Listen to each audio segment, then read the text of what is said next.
சந்தோஷமாக இருக்குது. எனக்கு உங்கள் நிலைமையெல்லாம் ரொம்ப புரியுது. தயவு செஞ்சு அதை பெருசாக தப்பாக எடுத்துக்கூடாது. சாரி. ஓகே, சரிங்க. என் அம்மா அப்பாவுக்கு நன்றி இந்த இடம் வந்ததுக்கு. அண்டு பாக்யராஜ் சாருக்கும் நெல்சன் திலீப் குமார் சாருக்கும் அவர்னால தான் எனக்கு இந்த ஒரு நாலேஜ் கிடைச்சிருக்குன்னு நம்புகிறேன் அவங்களால. ஸோ அவங்களுக்கு நன்றி. அண்ட் இந்த வாய்ப்பு கிடைக்கிறதுக்கு முக்கியமான காரணம் என்னென்னா, இது பிக் பாஸ்ன்ற ஒரு ஷோ தான் நினைக்கிறேன். அந்த ஷோவில் வின் பண்ணது தான் நினைக்கிறேன். ஸோ அதுக்கு வாய்ப்பு கொடுத்த பெரிய மனிதர்களுக்கும் அதில் எனக்கு ஓட்டு போட்டு ஜெயிக்க வச்ச அந்த மக்களுக்கு தான் இது சேருமே தவிர, நான் நல்லா நடிப்பேன் அது இது யாருக்குமே தெரியாது. ஸோ இது வந்ததுக்கு சோல் ரீசன் பிக் பாஸ்ன்ற ஷோ, அதுக்கு என்னை ஜெயிக்க வச்ச அந்த மக்கள் தான். ஸோ அவங்களுக்கு என் லைஃப் உயிர் இருக்கிற வரைக்கும் நான் உண்மையாக இருக்கணும்னு நினைக்கிறேன். இன்னொரு விஷயம், படத்தில் நல்லா நடிக்கணும். இந்த மாதிரி மேடையில் ப்ரெஸ் மீட்லலாம் நடிக்கக்கூடாது அப்படின்றத நான் இங்கே நான் உங்ககிட்ட உறுதிமொழி மாதிரி சொல்லிக்கிறேன். தேங்க்யூ. ஸோ இந்த படம் எல்லாரும் ஒரு விஷயம் சொன்னாங்க. நான் என்ன சொல்லணும்னு ஆசைப்பட்றேன்னா, முதல்ல இந்த படத்தோட டெக்னீஷியன்ஸ், நான் படத்தில் எப்போவுமே பின்னாடி நின்று வேலை பார்த்துருக்கேன். ஸோ ஒரு வாட்டியும் படத்தில் நின்று வேலை பார்க்கும்போது அந்த படத்தை பற்றி எல்லாருமே பேசும்போது நம்மளை பற்றி யாரும் சொல்ல மாட்டாங்களா அப்படின்னு நிறையா யோசிச்சிருக்கேன். பட் இன்னைக்கு யோசிச்சதை தாண்டி ரொம்ப ஓவராக இருக்குது. இப்போ பார்த்தா இன்டர்நெட்டில் நைட்டு ஃபுல்லாக போட்டு செஞ்சு வாங்கி போட்டிருக்கேன், அந்த மாதிரி இருக்குது. ஸோ அதனால் இந்த படம் இங்கே மவுண்ட் ஆகிருக்கிறதுக்கு முக்கியமான காரணம் நான் நினைக்கிறது டைரக்ஷன் டீம், அந்த அசிஸ்டன்ட் டைரக்டர் பசங்க எங்கே இருக்கீங்க வாங்க. அப்படியா? சரிங்க. ஓகே. அவரு சதீஷ் அதெல்லாம் நீங்கள் சொல்லிடுங்க. ஸோ நானும் ஒரு அசிஸ்டன்ட் டைரக்டர்னால I wanted to give them the honour. Thank you. எல்லாருமே ரொம்ப சிறப்பாக வேலை செஞ்சுருந்தீங்க. And cinematographer Babu sir, thank you, ரொம்ப நன்றி. நம்மளோட படத்துக்காக இவ்வளவு தயாராகுதுன்னா ஆர்ட் டைரக்டர் அவர்களுக்கும் என்னுடைய மனமார்ந்த நன்றி. நம்ம படத்துக்கு ஒரு செட்டு ஆகுது, நம்ம படத்துக்கு சினிமாட்டோகிராஃபி நல்லா நடக்குது சொல்லும்போது எனக்கு என்ன நடக்குதுன்னே புரியல. அந்த மாதிரி நம்ம படம் தானா, ஏன் இப்படி பண்றாங்க, அந்த மாதிரி இருந்தது. ஸோ அதுக்கு ரொம்ப நன்றி sir. Thank you so much. And Nivas bro, முதல்ல இந்த படம் இப்படி ஒரு படம் இருக்குன்னு சொல்லும்போது நான் ஃபர்ஸ்ட் ஜியோ ஹாட் ஸ்டாரில் நானே எழுதி இயக்கி நடிச்சு அப்படி ஒரு படத்துக்கு சைன் பண்ணியிருந்தேன். ஸோ அந்த படத்தை பண்ணிட்டு இருக்கும்போது தான் இந்த ஆஃபர் வந்தது. ஸோ அது கொஞ்சம் லேட் ஆனதுனால இதை பண்ணேன். ஸோ அப்போ இந்த படத்தை பண்ணுறதுக்கு எனக்கு ஜியோ ஹாட் ஸ்டாரை அனுமதிச்சதுக்கு அவங்களுக்கு ரொம்ப நன்றி கடன்பட்டிருக்கேன். Thank you so much. எந்தவித அக்ரிமெண்ட் சைன் பண்ணியிருந்தாலும் கூட நீங்கள் இதுக்கு அலோவ் பண்ணியிருக்கீங்க. தேங்க்யூ. அண்ட் அந்த படம் ஃபர்ஸ்ட் பேசும்போது நம்மளுக்கு யாரு கரெக்டாக தெரிஞ்சவங்களா இல்லையா அப்படின்னு தெரியாதுல்ல. ஸோ அந்த மாதிரி பயந்துக்கிட்டே இருக்கும்போது எனக்கு ஃபர்ஸ்ட் ஹோப்பே நிவாஸ் ப்ரோ தான். Nivas bro he's such a wonderful music director. And அவர் டிசர்வ் பண்ணுற பிளேஸ் இன்னும் கிடைக்கலன்னு நினைக்கிறேன். நேற்று படம் பார்த்துட்டு இதுவரைக்கும் நிவாஸ் ப்ரோ பண்ண எல்லா படத்தோட பாட்டை பற்றி உங்கள் எல்லாருக்குமே தெரியும். RR one of the best work நேற்று பண்ணதில் அவர் பண்ணது. அந்த படத்தை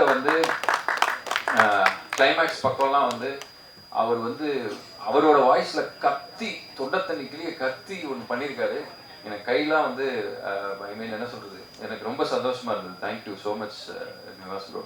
அண்ட் அப்புறம் டைரக்டர் சார், இவர் ராகவ் மிர்டாத் அப்படின்ற பேர் என்ன அப்படின்னு சொன்னால், மிர்டாத்ன்றது ஒரு ஃபிலாசபருடைய பேர்.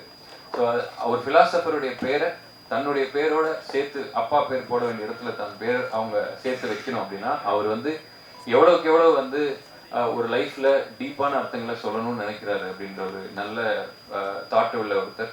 ஸோ அவர் ஒரு ஜென்சிக்கு ரொம்ப ஒரு டீப்பான ஒரு விஷயத்த எப்படி லேயர் பண்ணி கொடுக்கணுன்றது தெரிஞ்ச ஒரு டைரக்டர்.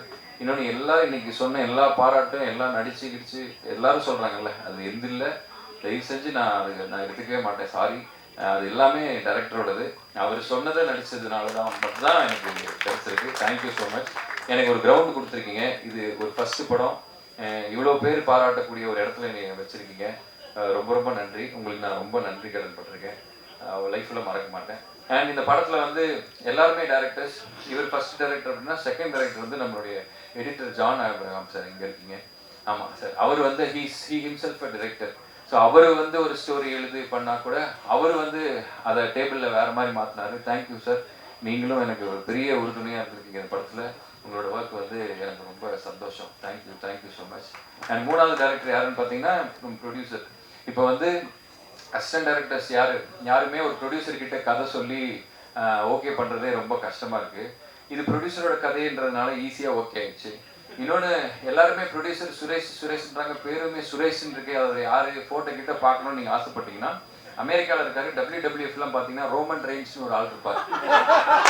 அவர் மாதிரியே இருக்கக்கூடிய ரோமன் ரெயின்ஸ் அண்டர்டேக்கரும் சேர்ந்தா எப்படி இருப்பாரோ அந்த மாதிரியான ஒரு இது. Is nice gentleman, wonderful gentleman. படம் இன்னும் ஒரு வாரத்தில் இங்கே ரிலீஸ் ஆக போகுது. ஆனால் அவர் அமெரிக்காவில் இருக்கக்கூடிய ஃப்ரெண்ட்ஸுக்கெல்லாம் ஃப்ரீயாக போட்டு காட்டி விளாண்டுக்கிட்டு இருக்காரு. ஸோ அந்த மாதிரி அவர் வந்து அமெரிக்காவில் இருக்கக்கூடிய தமிழர்கள் எல்லாருமே படம் பார்த்துட்டு ஜாலியாக அங்கே இருக்கிறதுனால அந்த அந்த ஒரு ஜாலியில் அவர் அங்கேயே இருக்காரு.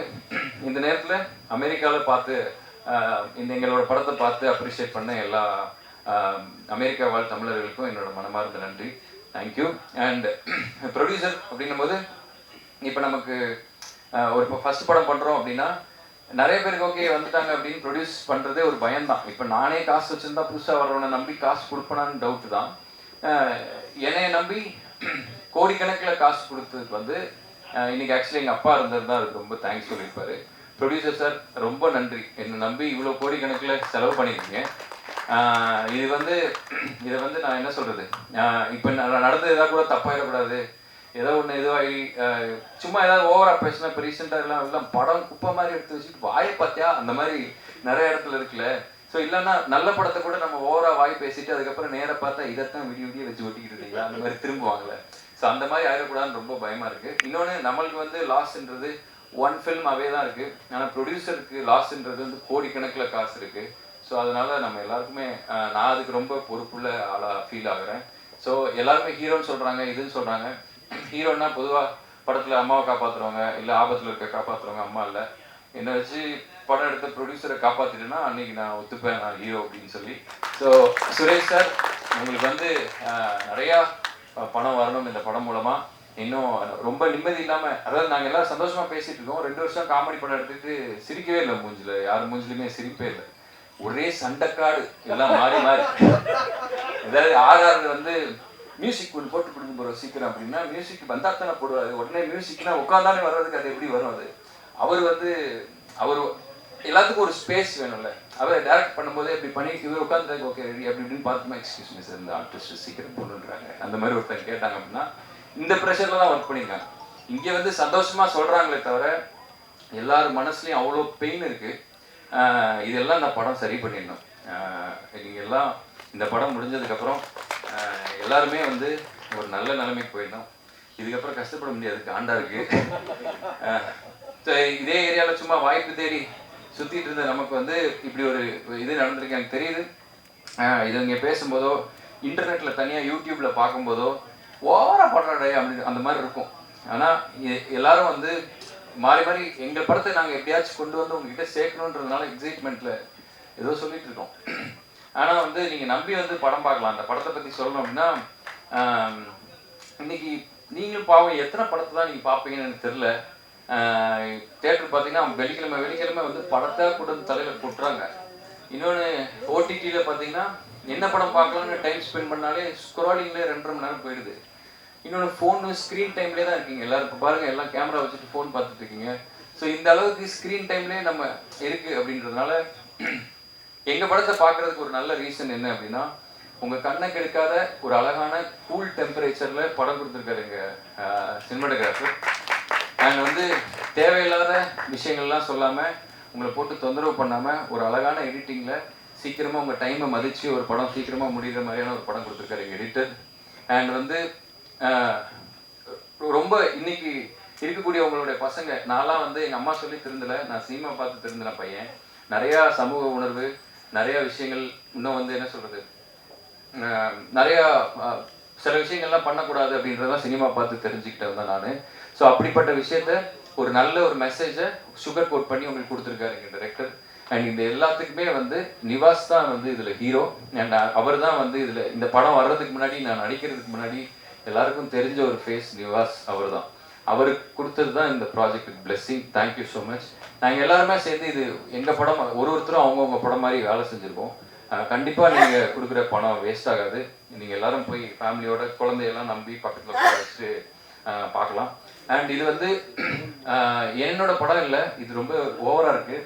இது வந்து என்னோட படம் கிடையாது ஆக்சுவலி. இது ஒரு 3 ஹீரோ சப்ஜெக்ட். இவர் அண்ட் அவங்க அண்ட் பப்பு, மைக்கிள், நான் எல்லாரும் சேர்ந்து நடித்த படம். மைக்கிள் ப்ரோ வந்து அவர் ஹிம்செல்ஃப் ஹீரோ. அவர் எத்தனையோ படம் ஹீரோவாக பண்ணியிருக்காரு. அவர் வந்து சிவகார்த்திகேயன் நான் இருக்கும்போது விஜய் டிவியில் வந்து நெக்ஸ்ட் சினிமா இண்டஸ்ட்ரியில் அவர் வந்து பயங்கரமாக சாதிக்க போகிறான்னு எல்லாராலையும் ஆன்டிசிபேட் பண்ண ஒருத்தர். 2வது ரோலில் இருந்துட்டு அங்கே உட்கார்றதுக்கு கொஞ்சம் ஒரு மாதிரி இருக்கும் எனக்கு தெரியும். நான் இங்கே உட்காந்துருக்கேன். ஸோ அந்த இடத்துல உட்காந்துருக்கேன் நான். அது நீங்கள் இல்லை, நான். ஸோ அதனால் ஹிம்செல்ஃப் ஹீரோ. இது அவர் படமும் கூட. அவர் அப்புறம் விஜய் பப்பு, அவர் வந்து மலையாளத்தில் இப்போ வந்து ஒரு பெரிய ஒரு ப்ரொடக்ஷனில் ஒரு பெரிய ஹீரோவோட சொல்ல விரும்பலை ஒரு பெரிய படம் பண்ணிட்டு இருக்காரு. அவரும் ஒரு ஹீரோ. அண்ட் அவர் வந்து ஒரு குட்டி தனுஷ் நமக்கு. நான் இந்த 3 பேருடைய படம் தான் இது. அண்ட் எங்கள் படத்தில் வந்து ஒரு குட்டி நயன்தாரா, ஒரு குட்டி அதித்தி ராய் ஹைதாரி இருக்காங்க. இவங்க 2 பேருமே அவங்கள ஒரு மாதிரி ஷிஃப்ட் ஆல்ட் பிடிச்சி மினிமைஸ் பண்ண எப்படி இருப்பாங்களோ அந்த மாதிரி இருக்காங்க. நீங்கள் 2 பேருமே இந்த படத்துக்கு அப்புறம் அந்த 2 ஹீரோயின்ஸை விட பெருசாகணும் அப்படின்னு சொல்லி நான் இயற்கையை வேண்டிக்கிறேன். Thank you so much. அண்ட் இந்த படத்தோட பெருமை, இந்த படத்தை பார்க்குறதுக்கு நீங்கள் உள்ளே வரணும் அப்படின்னா அதுக்கு முக்கியமானது ஃபேஸஸ். இப்போ நான் எப்படி நடிப்பேன், நான் என்ன பண்ணுவேன் அப்படின்றது எனக்கே தெரியாது. இன்னொன்று இவங்க சொல்கிறதெல்லாம் பார்த்தா நம்ம படத்தை பற்றி தான் பேசிக்கிட்டு இருக்காங்களா இல்லை வேறு எதையாச்சும் பார்த்து வந்து மாற்றி பேசிட்டு எனக்கு தெரியல. இன்னொன்று நான் நடித்ததுனால என் படத்தை எனக்கு எப்படி சொல்லணுன்றது எனக்கு தெரியல. ஸோ நான் நடிச்சிருக்கேன், வேலை செஞ்சுருக்கேன், டேரக்டர் சொன்னது கேட்க தெரியும். நானும் ஒரு டேரக்டர் அப்படின்றதுனால டேரக்டர் ஆகணும்னு நினைக்கிறேன் அப்படின்றதுனால டேரக்டர்கிட்ட ஒபீடியண்ட்டாக அவர் சொல்கிறத ஒபே பண்ணி நடிக்க தெரியும். நான் அதை பண்ணியிருக்கேன். அது நல்லா இருக்கா இல்லையான்னு தெரியல. என் டேரக்டருக்கு பிடிச்சிருக்குன்னு சொன்னார். ஸோ அவர் வழியாக அவர் நினச்ச படத்தை எடுக்கிறதுக்கு நான் அவருக்கு உதவி பண்ணியிருக்கேன்னு நினைக்கிறேன். Thank you so much. அண்ட் இந்த படத்தில் வந்து இந்த ஃபேஸஸ் வந்து அந்த பேர் நான் Charlie sir, Saranya ma'am and Devadarshini ma'am, இவங்க தான் வந்து இந்த படத்தோட ஃபேஸஸ். இவங்க ஒத்துக்கிட்டதுனால தான் யார்கிட்ட சொன்னாலுமே வந்து ஒரு படம் பண்ணுறேன் அப்படின்னு சொன்னால் கேட்பாங்க, யார் என்னன்னு சொல்லி கேட்பாங்க. ஸோ அப்போ சார்லி சார் பண்ணுறாங்க, சரண்யா மேம் ஓ சூப்பர், அப்புறம் ஹீரோவாக யார் பண்ணுறாங்கன்னு கேட்பாங்க நம்மகிட்டே.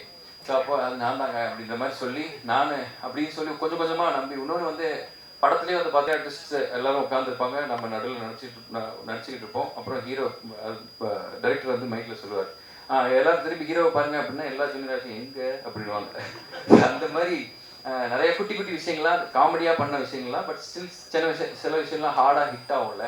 ஸோ அந்த மாதிரி நிறைய விஷயங்களாம் தாண்டி தான் இந்த படம் வந்திருக்கு. ஸோ இன்னொன்று என்னென்னா நாங்கள் எல்லாம் ரொம்ப பயந்து போயிருக்கோம். ஆக்சுவலி ரொம்ப பயமாக இருக்குது. இன்னைக்கு இங்கே நடந்ததை பார்த்தாலும் நீங்கள் சொன்னதெல்லாம் இது பண்ணாலும் கூட இது வந்து இன்னைக்கு வந்து இன்டர்நெட்டில் வந்து எது நல்லா போகும், எது வந்து நீங்கள் தப்பாக எடுத்துப்பீங்க அப்படின்றது தெரில. இன்னொன்று எந்த படம் ஓடும், எந்த படம் ஓடாது தெரில. இன்னொன்று எந்த கதை நல்ல கதை, எந்த கதை நல்ல கதையெல்லாம் பண்ணக்கூடாதுன்னு தெரியல. இன்னொன்று சில விஷயங்கள் நம்ம இப்போ பேசும்போது கீழே வந்து அது எதுக்காக வந்து பெருசாக ஸ்ப்ரெட் ஆகுதும் அப்படின்னு தெரியல. ரொம்ப ஒரு வித்தியாசமான உலகத்தில் வாழ்கிற மாதிரி எனக்கு ஒரு ஃபீலிங் இருக்குது. இங்கே இருக்கிற எல்லாருமே இந்த யூடியூபர்ஸ் தான் எனக்கு வந்து விஜய் டிவி ஒரு பெரிய டெலிவிஷன் மீடியாவாக இருந்தாலும் இந்த கேமராவுக்கு பின்னாடி இருக்கக்கூடிய இன்டர்நெட்டும் இந்த யூடியூப்பும் தான் எங்கள் வாழ்க்கையெல்லாம் தீர்மானிக்கும்னு நினைக்கிறேன். நினச்சா ஒரு நைட்டில் எல்லாரும் என்ன வேணாலும் ஆகலாம், நாளைக்கு என்ன வேணாலும் ஆகலாம் அப்படின்ற மாதிரியான ஒரு இதில் தான் இருக்குது. நாங்கள் இன்னும் இன்னும் ரொம்ப பயமாக பதட்டத்தோடு இருக்கோம். இந்த படம் வந்து கண்டிப்பாக அவங்க எல்லாருக்குமே பிடிக்குன்ற ஒரு நம்பிக்கையில் இருக்கோம். இந்த படத்தை பார்க்குறதுக்கு ஒரு நல்ல ரீசன் சொல்லணும் அப்படின்னா, இன்றைக்கி நீங்கள் பார்க்குற ஒரு ஃபுட் டெலிவரி ஆப்பில் நீங்கள் பார்க்குறீங்க அப்படின்னா நிறைய சாப்பாடு இருக்கும். எந்த சாப்பாடை நீங்கள் ஆர்டர் பண்ணணும்னு தெரியாது. ஆனால் பன் பட்டர் ஜாம் எல்லா ஊர்லேயும் எல்லா கடையிலையும் கிடைக்கும். நீங்கள் அந்த பசிக்குது அப்படின்னா பன் பட்டர் ஜாமை எந்த கடையில் வேணாலும் நம்பி சாப்பிட்லாம். குழந்தை ஃபீவராக இருந்தாலும் சாப்பிட்லாம், வயசானவங்களும் சாப்பிட்லாம், அமெரிக்காவில் இருந்தாலும் சாப்பிட்லாம், எங்கே இருந்தாலும் சாப்பிட்லாம், வயிறை கெடுக்காது. ஸோ அப்படி ஒரு சேஃபான ஃபுட். இந்த படம் ஒரு சேஃபான படம். நீங்கள் போனீங்கன்னா உங்களுக்கு ரொம்ப உங்களை தொந்தரவு பண்ணாத ஒரு படம், நீட்டாக இருக்கும் அப்படின்னு நம்புகிறேன்.